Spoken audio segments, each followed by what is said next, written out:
पश्चिम बंगाल में चुनावी माहौल गर्म है और इस बार सबसे ज्यादा चर्चा जिस मुद्दे की हो रही है वो है समान नागरिक संहिता यानी यूनिफॉर्म सिविल कोड।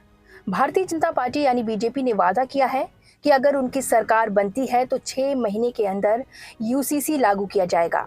लेकिन सवाल ये है कि यूसीसी आखिर है क्या और बंगाल में इसे लागू करने से क्या फायदा हो सकता है। आइए आसान भाषा में समझते हैं।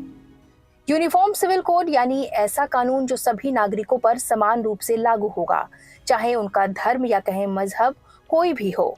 अभी भारत में अलग अलग धर्मों के लिए अलग अलग पर्सनल लॉ हैं, जैसे शादी, तलाक, विरासत और गोद लेने के नियम अलग अलग हो सकते हैं।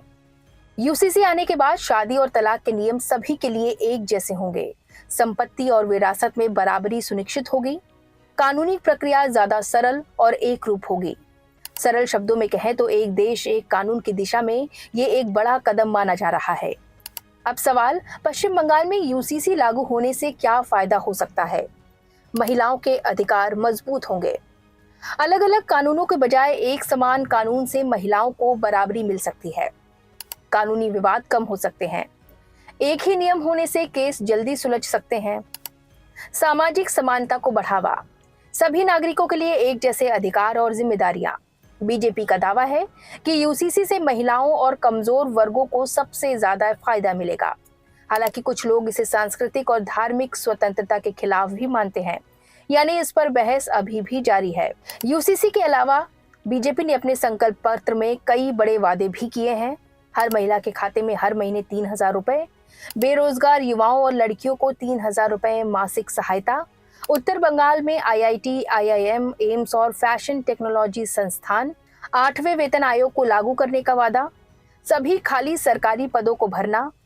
बीजेपी का कहना है कि ये योजनाएं सरकार में रोजगार और आर्थिक विकास को गति देंगी। सिर्फ विकास ही नहीं, गवर्नेंस और सुरक्षा पर भी बीजेपी ने बड़ा फोकस किया है।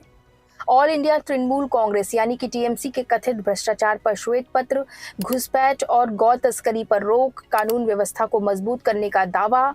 पार्टी का कहना है कि पारदर्शिता और सुरक्षा उनकी प्राथमिकता होगी। इंफ्रास्ट्रक्चर को लेकर भी बड़ा वादा किया गया है।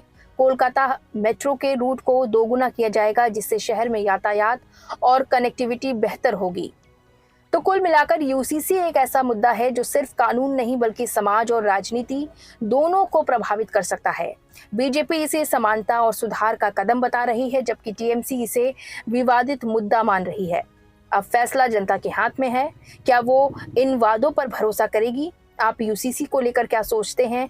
क्या ये सही कदम है या नहीं? कमेंट कर अपनी राय जरूर बताएं और ऐसे ही आसान और डिटेल एक्सप्लेनर के लिए जर्नलिस्ट इंडिया को सब्सक्राइब करें और वेस्ट बंगाल चुनाव से जुड़े हर एक अपडेट्स देखते रहें जर्नलिस्टइंडिया.com पर।